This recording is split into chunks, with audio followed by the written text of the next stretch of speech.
He is Nitin Surya, the man who works on the complex machine learning projects in our team. And I worked at a few companies, being like a full stack web developer at Josh Tech and then Zomato. AI was had a close collaboration with Joshua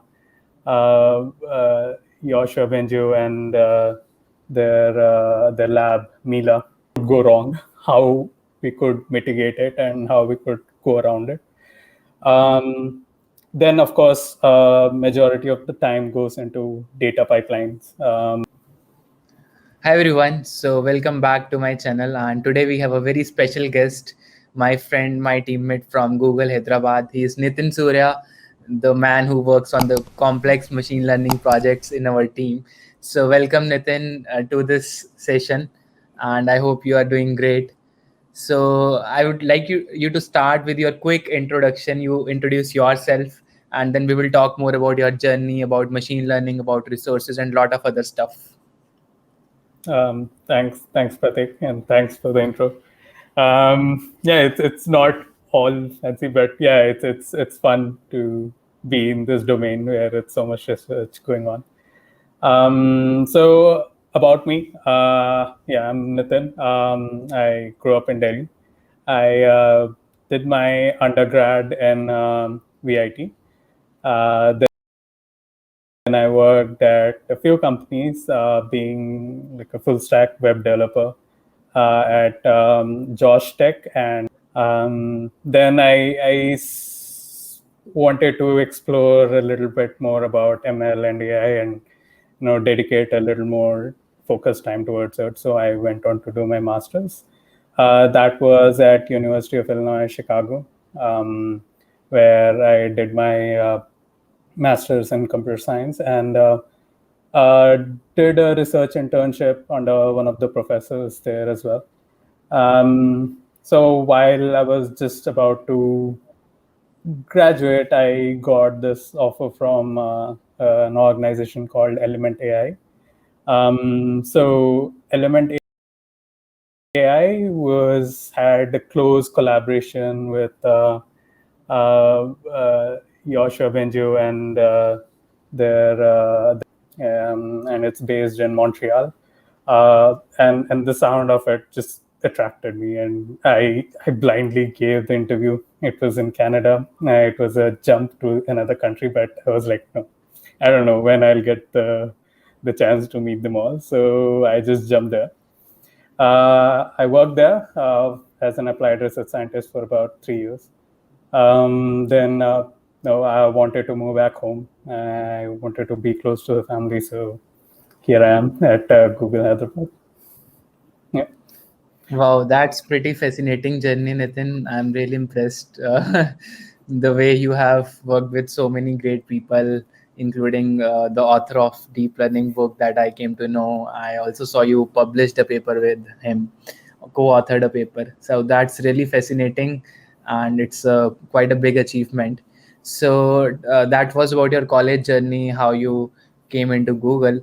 And now let's talk a little bit more about the life of a machine learning engineer. What are the challenges that ML engineers face in their day-to-day life?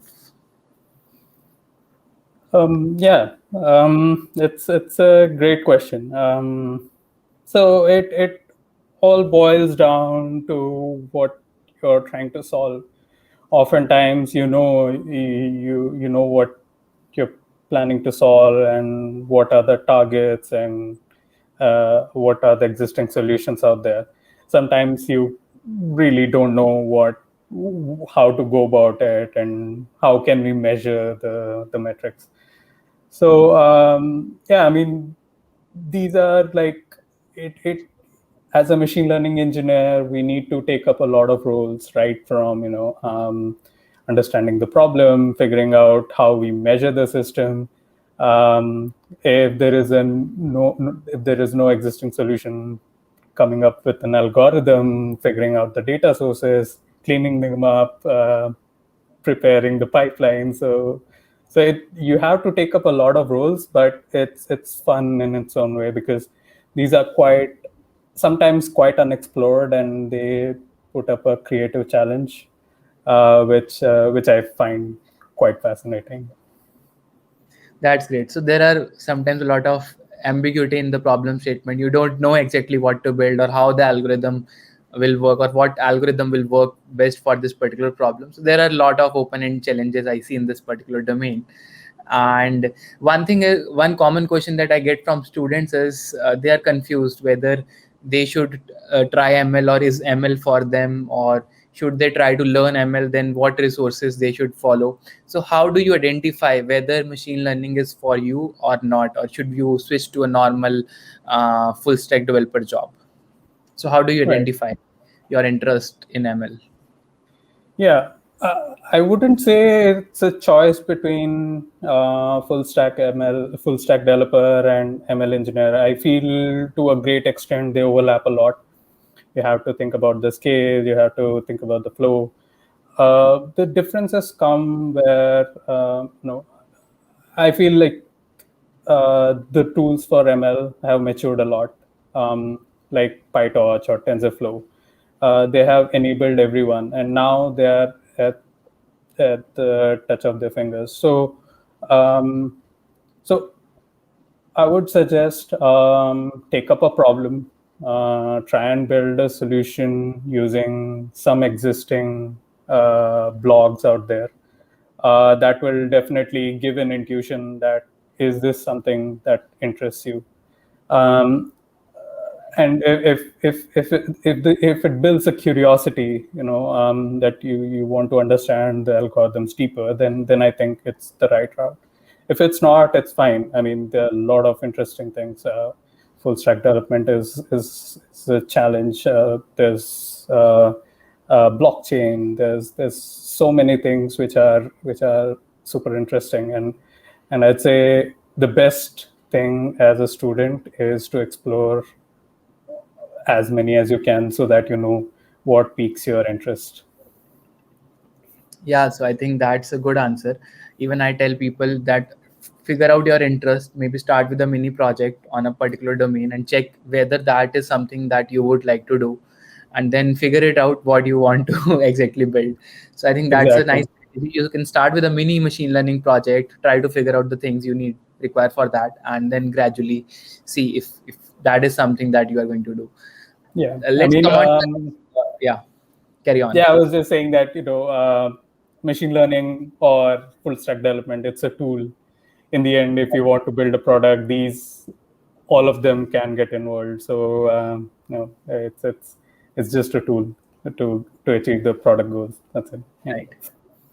So one question I want to ask you about is how is your usual day working with a machine learning problem? How do you divide your time between data preparation or understanding the problem statement, modeling, evaluation?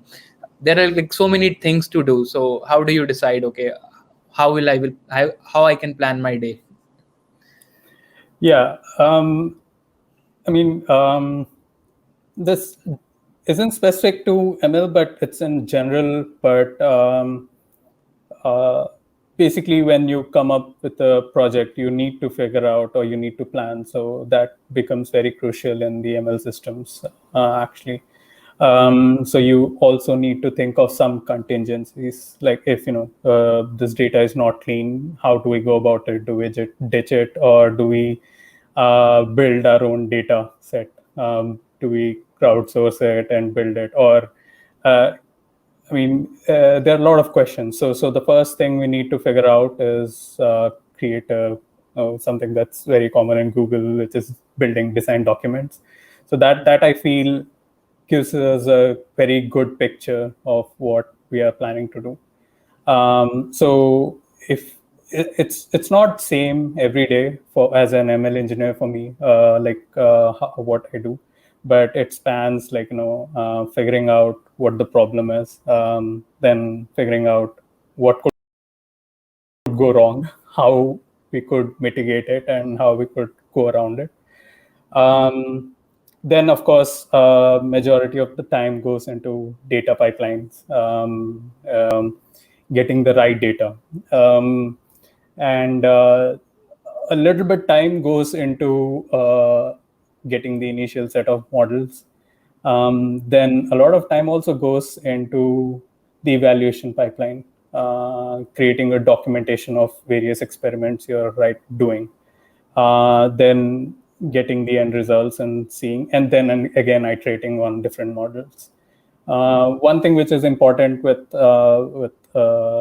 machine learning is the algorithms are basically garbage in, garbage out. So it's very crucial to work on the data. So as an ML engineer, you need to, I'd say, feel the data. Maybe not the term everyone would sing with, but you need to understand the data. You need to understand the sources. Sometimes you also need to understand what was the end user thinking about when doing a specific task. That how did we come across that data? So data, the better friend you are with the data, the better end metrics you'll get with that. So yeah, I mean, at a high level, these are probably the tasks my day usually revolves around. Well, that was a good point. If you want to work with machine learning, make data your friend. Okay, so okay, let's talk about something on your fun side. What are the some fun things, or how do you utilize your free time? On weekends, we have a holiday. So what are the things you do in your free time? Yeah, I mean, it's probably common across every work, but it's important to take time off work. It kind of builds the creative juices. On the fun side, I like learning a lot. So I'm glad I went through all this different seasons and different parts of the world where it's like minus 30 degrees a few days. So in places like these, you have to figure out how you enjoy time. So there I learned how to do ice skating and skiing. Actually, Quebec is quite famous for skiing. So I'm glad I had friends who were quite active even in the winter. So we went together, a bunch of us, did skiing, and I don't know. Since I was a kid, I just love activities, and I'm glad, like, I was so involved in these sports. But yeah, I mean, apart from that, dance is also quite fun. I used to watch a lot of these step up movies and trying to imitate some of those steps. Started learning ukulele, so let's see how it goes. But yeah, I try to keep. Yeah, so that's lots of hobbies and lots of learnings. So definitely you keep yourself busy and occupied throughout. That's great. One should enjoy life, or one should also work, and one should keep a balance between work and your daily activities. That's great. You are able to do it. So one final question before we go. Before some common mistakes that people generally do, or what are the tips you want to give to the students who are in their first year, second year, third year, trying to learn machine learning, deep learning, reinforcement learning. So many domains are coming up in this AI field. So some final tips that you want to share with these students. Yeah, I mean, the biggest I felt was understand the problem.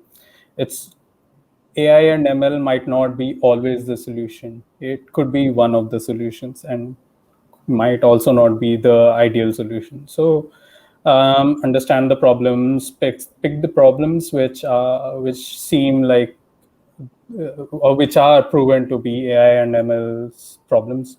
Come up with your own solutions that builds up your confidence, as well as tries explains why things are done a certain way. Pick those projects, go through to the completion, by I mean just slog, either come up with your own solution, read blogs, papers, whatever, and just close that project, get it to a completion. And once you complete, just document everything, even your failures and learnings. Those are crucial. Like, so I feel failures are a lot more important sometimes. Um, and as I said earlier, data is your friend. Like the best data you create, even the traditional ML systems would probably do a lot better than all the hype around deep learning. But deep learning itself is also a great tool. So the experience when you build products or solve problems, what you learn is basically when to use deep learning, when to use traditional ML systems, or when to focus on the data more. So more the hands-on work, the more you'll yield out of these problems. Well, I think that are great tips for all the students who are out there. Okay, and so this was from today's session. So thanks a lot, Nitin, for joining us and sharing so many valuable insights, tips, and tricks for the students. I'm sure you will love these sessions, and I'm sure there would be some questions which were not answered or we could not pick them up, but you can post them in comments. I will try to answer those as well if we find some relevant questions there as well. So thank you everyone for joining us, and bye bye, stay safe. Thanks, everyone. Thanks, Prateek, for having me. See y'all.